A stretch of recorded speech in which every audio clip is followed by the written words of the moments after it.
ইসলামের উপর যে আঘাত, শাপলা চত্বরের যে ঘটনা, ওলামা মাশায়েখদের উপর যে ঘটনা, বায়তুল মোকাররমের মসজিদের ভিতর ঢুকে যে ঘটনা, তারপরে আপনার এইসব ঘটনাকে আমরা তীব্র নিন্দা এবং প্রতিবাদ জানিয়েছি। অর্থাৎ ইসলাম, বিএনপি একটা প্রো ইসলামিক দল, কিন্তু আমার বক্তব্য হলো যে আজকে যারা ইসলামিক দলগুলো বলছে আমরা ঐক্যবদ্ধ হচ্ছি নির্বাচনের জন্য, এটা এটা এটা এটা করতেই পারে, এটা করাই স্বাভাবিক। কিন্তু আমি খলিলুর রহমান ভাইকে জিজ্ঞাসা করব যে দেখেন যে ইসলামের নামে রাজনীতিতে যে আপনার অপব্যবহার চলছে, যে বিশেষ করে ডাকসু নির্বাচনে আপনি দেখেছেন যে যখন আপনার ইসলামী ছাত্র শিবিরের যে সমর্থিত প্যানেলটি ছিল, আপনাদের দলও মনে হয় ওই প্যানেলে ছিল, ওই জোটে ছিল, সেখানে 3 জন ছাত্রীকে আপনারা মনোনয়ন দিলেন, সেই 3 জনের কিন্তু হেজাব ছাড়া। আমি তখন প্রশ্ন করেছিলাম যে ইসলামে নামে যে জোট করলেন সেখানে হেজাব ছাড়া 3 জন ছাত্রীকে আপনারা মনোনয়ন দিলেন এবং তাদের ছবিও প্রকাশ করলেন। এ ব্যাপারে জামাতে ইসলামের কি বক্তব্য? তারা বলল যে হেজাব যেহেতু ম্যান্ডেটরি না বা ফরজ না, সুতরাং দিতে পারে। আমি তখন প্রশ্ন করলাম এইটা ইসলামিক অন্যান্য দলগুলো কি মানে? কারণ আমরা যারা ইসলামকে চর্চা করি এবং মানি, আমরা জানি যে হেজাব আপনার ম্যান্ডেটরি। তাহলে আপনি রাজনীতির কারণে, আপনার রাজনীতির সুবিধার কারণে হেলাল ভাই, আমার একটু জানতে চাওয়া যে আসলে সেটা আসলে প্রশ্নটা কাদের প্রতি ছিল এবং উত্তরটা কাদের থেকে পেয়েছেন? আমি জামাত ইসলামকে বিশেষ করে বলতে চাচ্ছি যে, এবং এখানে যেহেতু ঐক্য হচ্ছে যে আপনার নির্বাচনী একটা ঐক্য করবে সমস্ত ইসলামিক দলগুলো, সুতরাং আমি মনে করি যে ইসলামের সমস্ত ম্যান্ডেটরি বা ফরজ যে বিষয়গুলো আছে, অব্লিগেটরি যে বিষয়গুলো আছে, সেই বিষয়গুলোর সাথে কি কখনো আপোষ করা যায় রাজনীতির খাতিরে? যেটা ডাকসুতে জামাতে ইসলামী ছাত্র শিবির করলো, এটা কি আমাদের ইসলামী আন্দোলন চরমনার পীর সাহেব এটা কি মনে করেন যে হেজাব ছাড়া একটা নারী আপনাদের প্যানেলে থাকতে পারে? কারণ ইসলামে আমরা জানি, আমার সাথে খলিলুর রহমান সাহেব এক হবেন, যেটা ম্যান্ডেটরি।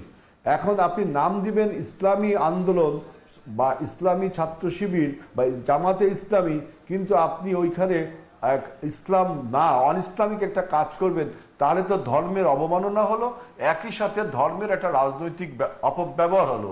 এটা তো জনগণ কখনো মেনে নেবে না।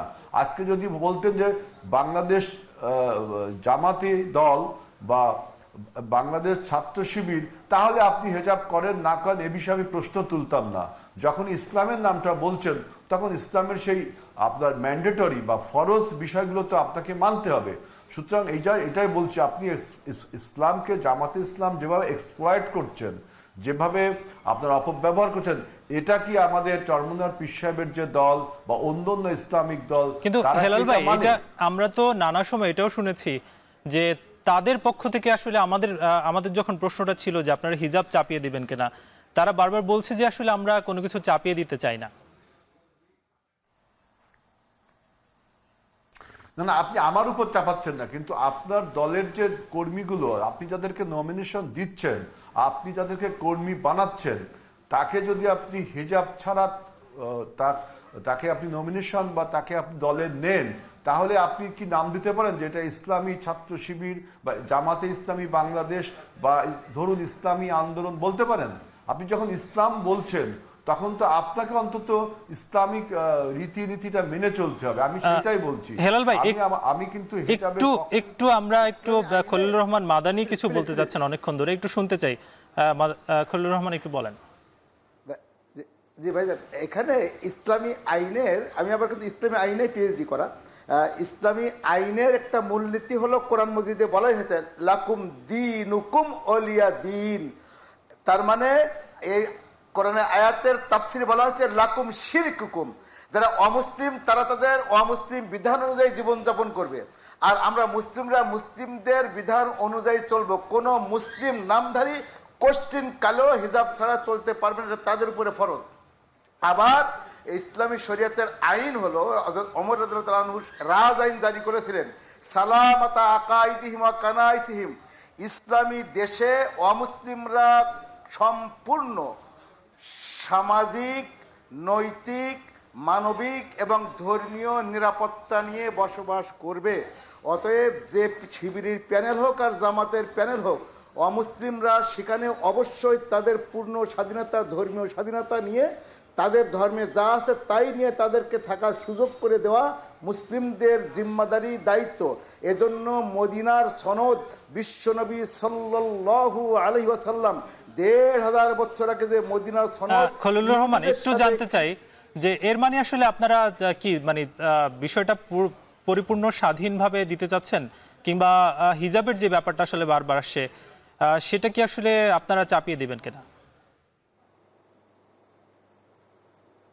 না না না, মুসলিমদেরকে অবশ্যই হিজাব, যারা যারা মুসলিমদেরকে হিজাব পড়তে হবে, কিন্তু অমুসলিমদেরকে চাপিয়ে দেওয়ার কোনো সুযোগ নেই। আবার এটা তো শরিয়াতের বিধান অন্যদের উপরে, হ্যাঁ শরিয়াতের ওই সমস্ত বিধান অন্যদের উপরে কার্যকর করা হবে যেগুলো সামাজিক দণ্ডবিধি।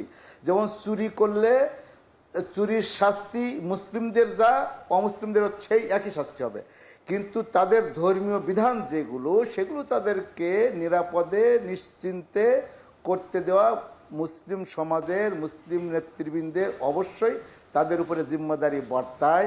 সেই কারণে আমরা লক্ষ্য করি সারা বিশ্বের মধ্যে সর্বাধিক সাম্প্রদায়িক সম্প্রীতির দেশ আমাদের এই বাংলাদেশ।